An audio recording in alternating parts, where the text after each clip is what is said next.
काय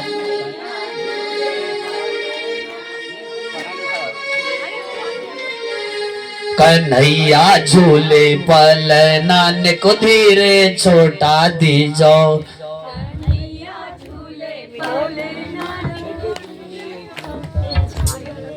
कन्हैया झूले पल नान को धीरे छोटा दीजो। कन्हैया झूले कन्हैया झूले पल नान को धीरे लाला झूलो पल नानक होले छोटा दीजो। होले छोटा दीजे एक धीरे छोटा दीजे एक धीरे छोटा दीजो एक धीरे छोटा दीजे। कन्हैया झूले पल नानक होले छोटा दीजो। कन्हैया झूले पल नानक होले छोटा दीजो।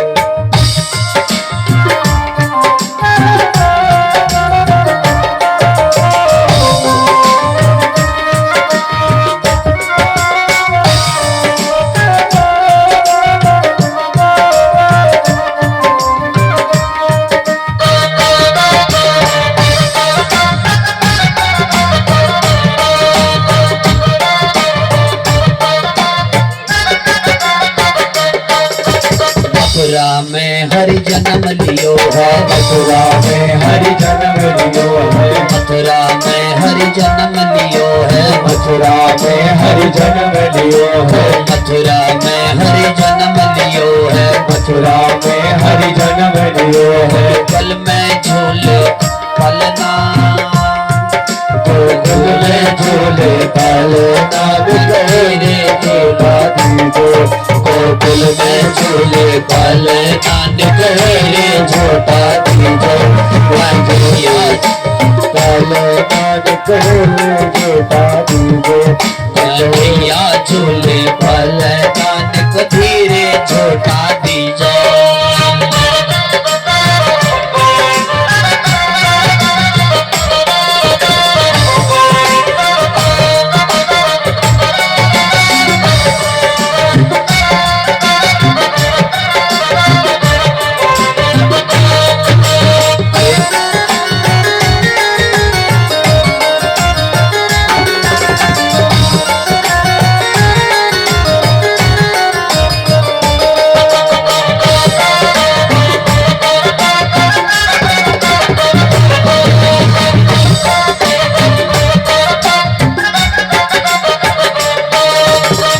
वसुदेव चले गोकुल को। हे वसुदेव चले गोकुल को। हे वसुदेव चले गोकुल को। हे वसुदेव चले गोकुल को। चरण पखारे यमुना चरण पखारे यमुना होले छोटा दीजो। चरण पखारे यमुना होले छोटा दीजो। कन्हैया झूले पल नानक होले छोटा दीजो। कन्हैया झूले पल नानक होले छोटा दीजो।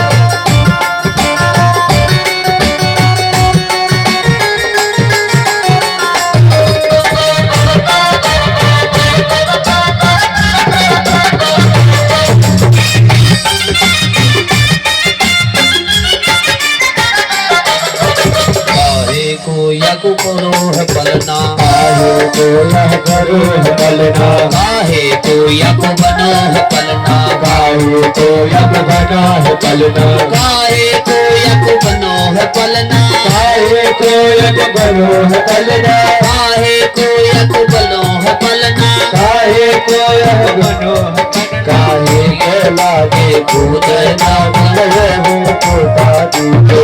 काहे के लागे कूदना होगे छोटा दीजो। कन्हैया झूले पल नानक होगे छोटा दीजो। कन्हैया झूले पल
करो जय हो छोटा दीजो कन्हैया झूले भलनाथ छोटा दीदो कन्हैया झूले भलनाथ झूला और कृष्ण कन्हैया लाल की जय।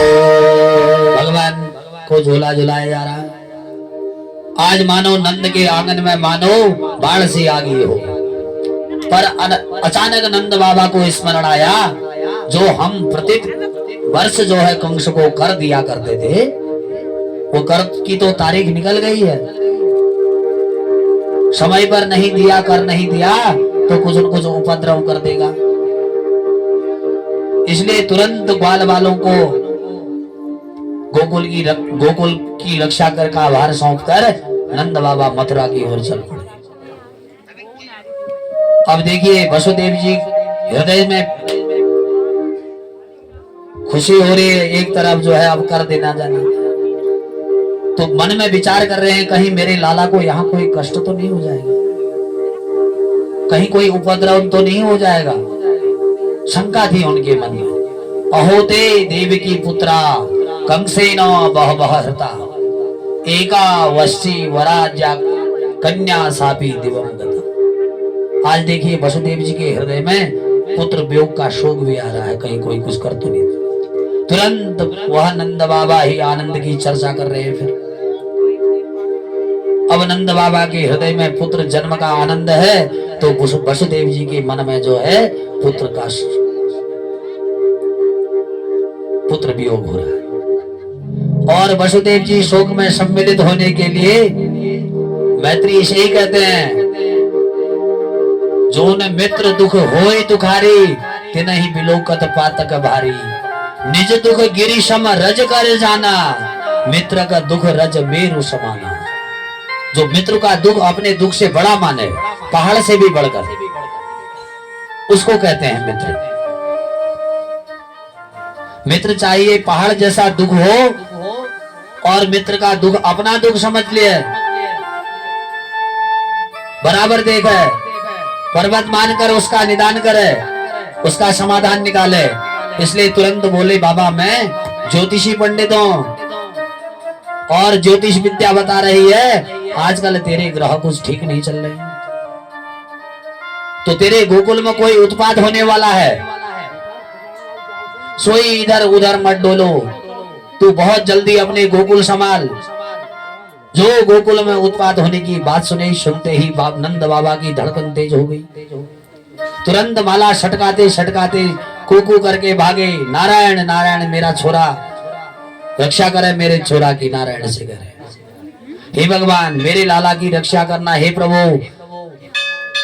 रास्ते में नंद बाबा विचार कर रहे थे कि वसुदेव के कबहू नाई बोले, यदि आशंका पूरी व्यक्त करी तो निश्चित ही कोई उत्पाद होने हो।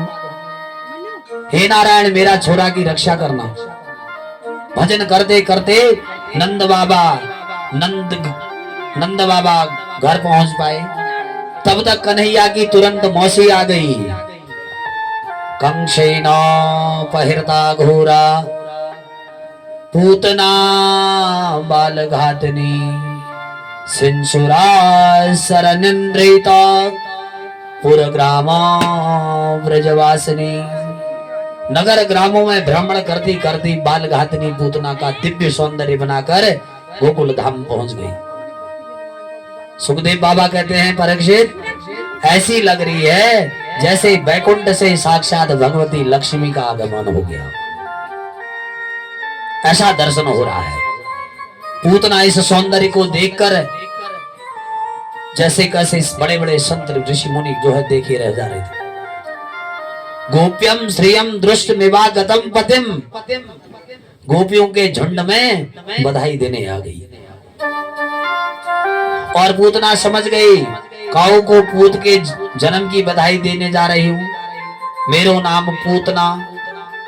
देखो कौन को पूत भयो है। सोई माया के द्वार पर बड़ा दिव्य मनोहर रूप बनाकर जो है प्रवेश कर लिया। झुंड में मिलकर नंद भवन में पहुंच गई।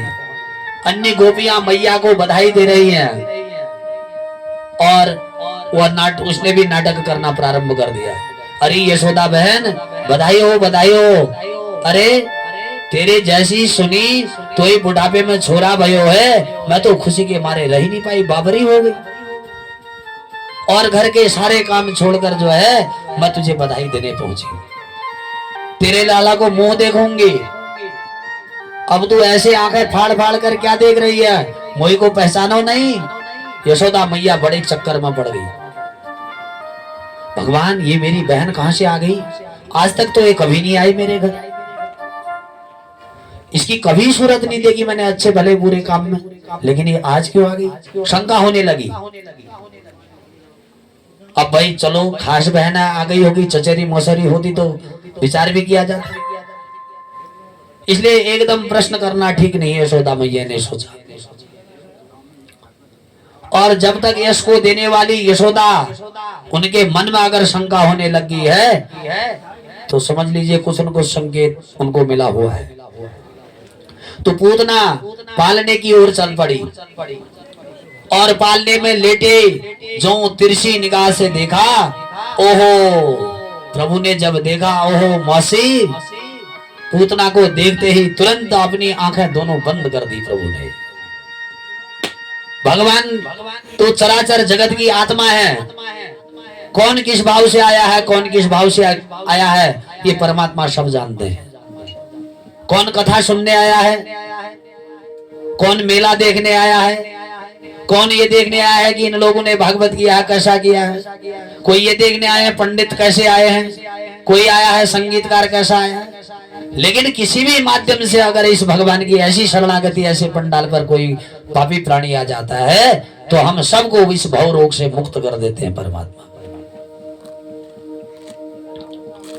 ऐसे ही जब देखा तो बोले विघ्न विनाशक गणेश जी को मना लो जरा। कन्हैया अपने मन में विचार कर रहे हैं कि इन दुष्टों का विनाश करने का समय अब आने लग गया है। पूतना मौसी तुम्हें अब बताऊंगे हम थोड़ी देर में। तो इतने बड़े कार्य का शुभारंभ करने जा रहा हूं। सबसे पहले आंख बंद कर कर भगवान ने मानव परम पिता परमेश्वर आदि शक्ति का मंगलाचरण कर दिया हो, ध्यान कर लिया हो। अर्थात पलना में आंख बंद कर कर प्रभु कहना चाह रहे हो कि साक्षात परम पिता परमेश्वर का ध्यान कर कर इस राग दुष्टों को मारने का शुभारंभ करो। अथवा प्रभु ने सोच आए थे कि ब्रजमंडल माखन मिश्री खावे, तो माखन मिश्री का स्वाद चख नहीं पायो अभी तक तो ढंग से मैंने, और आ गई मौसी पूतना जहर पिवाने हमको।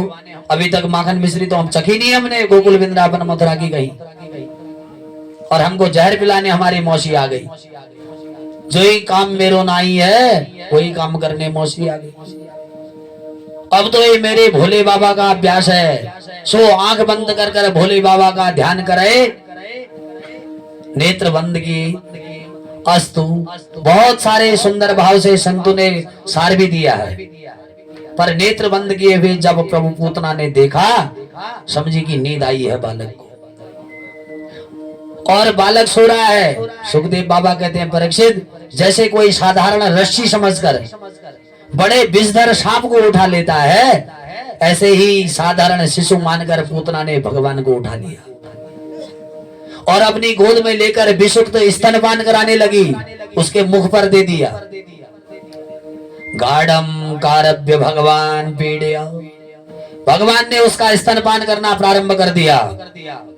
सबसे पहले प्रभु ने विष पिया, दूध पिया, और दूध समाप्त होने लगा। प्राणों को तो पीना प्रारंभ कर रहे हैं भगवान। जो प्राण खींचने लगे, पूतना के मर्मस्थलों में भयंकर वेदना होने लगी। बड़ी भयंकर चिल्लाती हुई चिल्लाती हुई बोली, मुंच मुंच छोड़ दो छोड़ दो छोड़ दो बेटा मुझे अब। भगवान बोले मौसी अब करने कुरने से कोई काम चलने वाला नहीं है, अब राम जल्दी से पकड़ में नहीं आएंगे। अब तो पूतना भगवान की गोद में लिए भागी। जो ही प्रभु ने संपूर्ण प्राणों का हरण किया, विकराल विशाल देह बनाकर भस्म धरती पर गिर गई पूतना। और पूतना के गिरते ही धरती हिल गई, 10 दिशाएं उसी चिक्कार से गूंज उठी। और सुखदेव बाबा कहते हैं, परीक्षित, पूतना का इतना विशाल शरीर था जो 6 कोस तक जितने भी वृक्ष से सब टूट कर चकनाचूर हो गए। गव्युति कहते हैं 2 कोस को भी 3 गव्युति अर्थात 6 कोस। इसका भयंकर शब्द सुना, मैया घबरा गई। जब इतनी तेज आवाज कहां से आई, देखो जरा क्या हो गया यहाँ। और मेरे दौड़ी दौड़ी मैया पालने के पास पहुंची तो देखो पालना सुनो पड़ो है। मैया ने देखा कि बालक लाला कहाँ गए हो। माँ मैया डर गई, मेरा छोरा कहाँ चलो गए हो, कौन ले भाग गए हो। गोपी ग्वाल सब घड़ा गए, बाबा हमारे भरोसे घर छोड़ कर गए थे, अब पता लगाओ। सब इधर उधर ढूंढने लगे। बाहर जाकर थोड़ी दूर क्या देखते कि पूतना का पर्वताकार देह पड़ा हुआ है। और सब प्रभु जो है उसके उधर पर बैठकर क्रीड़ा कर रहे हैं। जैसे तैसे सब ब्रजवासियों को मिलाकर लाला को पूतना के उधर से नीचे उतारा और मैया की गोदी में लाकर रख दिया। मैया ने अपना स्तनपान कराया। मैया दूध जब कन्हैया को दे रही थी तब मैया की सांस में सांस आई, हे नारायण तेरी कृपा से मेरा छोरो ठीक ठाक मालूम है, पर ये पूतना के पेट तक पहुंच कैसे गया और ये कैसे पहुंचो। और पूतना मर गई। सब अपनी बुद्धि लगा रहे हैं, कोई कह रहा है समझ में नहीं आ रही है। एक छोरा बोलो, मैया तेरे लाला की बड़ी तेज भाग रही होगी तो लागी ठोकर 10 से भस्म हो गई होगी। दूसरा बोलो, च्योरे ठोकर खाई के मरते हैं, कहीं हाथ मुंह टूटता, मुंह में लगती, हाथ में लगती, देख बिल्कुल सीधी पड़ी होगी इसलिए मर गई होगी। सब अपनी अपनी बुद्धि लगा रहे हैं पर कोई समझ नहीं पा रहा है प्रभु की लीला को। मैया ने लाला को घर लाई, सबसे पहले स्नान कराया। स्नान कराकर गोबर से नहायो, और गाय के गोबर से, गाय के गोबर से स्नान कराया और गोमूत्र से फिर स्नान कराया। और फिर मैया ने चरण रज लाला के पूरे अंग की में लगाई, चरण रज, और गोमूत्र से स्थापित हुआ। और लाल लाल जो है लाला के ऊपर जो भी संकट आया था सब गोमूत्र और गोबर से नहाने में ये सब भाग जाएगा। ये अला बला गौ माता के पंचगव्य से जब बड़ी बड़ी चीजें पवित्र हो जाती हैं तो आदि व्याधि भी भागती है उससे। मैं बता रहा हूं कि कैंसर की बीमारी, मैंने परसों आपको बताया कैंसर हो रहा है, ब्लड प्रेशर, शुगर, ये सब गाय हमारे घर में नहीं होने से हो रहा है। हमारी माता बहनों को कोई बीमारी नहीं होती थी पहले, बहुत कम। इसीलिए कम होती थी क्योंकि गायें गोठ के अंदर बंधी रहती थी। जब गौशाला से गोबर निकालती थी तो गाय के गोबर से और गोंद से जो भी ऑक्सीजन आती थी वो हमारे नाभि मंडल तक जाती थी और समस्त पापों को नष्ट कर देती थी। तो ऐसे ही भगवान हम पर गोबर लग जाएगा तो 100 लोग चर्चाएं करेंगे, अरे देखो इसके पांव में गोबर लगी है, कैसा बेहोश चल रहा होगा। और भगवान खुद ही, भगवान गोबर में लिपटे हो चाहे धूल में लिपटे हो, तो कह रहे हैं कि परीक्षित भगवान के सौंदर्य में कोई कमी नहीं आती। गोबर से नहायो और सारी इंद्रियों में माँ जो है चरण रज लगाने लगी। अब तो भगवान ऋषिकेश मेरे लाला, इनकी इंद्रिय इनकी रक्षा करना, हे नारायण मेरे प्राणों की, मेरे लाला के प्राणों की रक्षा करना, ऐसा मैया कह रही है। और इन्हीं श्लोकों को पढ़कर जो है सारे झाड़ू लगा रही हैं तो ऐसा ही भजन कर रही है, खाना बना रही है ऐसा ही कर रही है। ग्वाल बाल दौड़कर बोले उधर नंद बाबा से, अरे बाबा मथुरा चलेंगे पर गोकुल में तो गजब है गयो। बाबा बोले क्या हो? भगवान न जाने छोरा को का भयो, छोरा भाग गयो और काऊ को भनक ना पड़ी। भगवान न जाने भयो पूतना वहां मरी और तेरे लालो बिल्कुल सुरक्षित बच गए। नंद बाबा वो बोले भैया अब समझ में आ गया हो, वसुदेव नंबर 1 को ज्योतिषी छो। देख लो मथुरा में मेरे जाते ही बाबा उसने कहा था कि बवाल हो जाएगा। हे भगवान मेरे बच्चन की रक्षा करना, ऐसा नंद बाबा भी बोलने लगे। और जब पूतना के देह को जब दग्ध होने लगा तो ऐसी दिव्य सुगंध उससे आ रही थी, परीक्षित चौंक गए। महाराज पूतना जैसी पापिनी दग्ध हो रही है और उससे सुगंध क्यों आ रही है? सुखदेव कहते हैं परीक्षित अब पूतना भला पापिनी कौन कहेगा उसको? साक्षात परमात्मा के उसको जो है गोद में, साक्षात परमपिता परमेश्वर को जिसने गोद में बैठा कर स्तनपान कराया है, भला वो पापिनी कहने के योग्य नहीं है। पर धन्य है प्रभु की लीला कि जिस पूतना को एक ही सद्गुण देखकर इसको पूरा परिचय सुना दिया परीक्षित को। पूतना लोक बालाग्नि राक्षसी रुधिरासना जिगांसयापि हरे स्तन दत्त्वापसद्रपुम। नाम कितना बुरा, पूतना। पूतना का मतलब है पुण्यायति, जो बच्चों को उठाकर ले जाए वह पूतना। अथवा पूत मैंने अर्थात पवित्र पवित्रता भी तनिक न हो जिस पर उसको पूतना कहते हैं। जिस पर कुछ भी पवित्रता न हो, जिसका नाम बुरा हो, जिसका काम अच्छा नहीं हो, आहार व्यवहार अच्छा नहीं हो, भगवान से प्रेम नहीं करते हो। और भगवान देखिए भगवान ने क्या किया, न जाने कौन से गुण पर रीझ जाते दयानिधि, कौन से गुण पर पता नहीं दयानिधि रीझ जाते हैं। पूतना को तो एक सद्गुण नहीं था, पर गोविंद ने जब कृपा करी तो बहाना ढूंढ लेते हैं प्रभु अपने भक्त के लिए। तो प्रभु ने एक बहाना ढूंढ लिया कि बोली देखो क्रोधी स्वभाव है था जरूर, लाल पीली आंखें इसकी जरूर थी, पर देखो मेरी माँ ने भी ऐसा स्तनपान नहीं कराया था। बोले परमात्मा इसने तो ऐसा स्तनपान कराया कि इसका रक्तपान भी मैं कर गया, स्तनपान भी, विषपान भी कर गया, इसलिए मेरी माँ से कम नहीं है।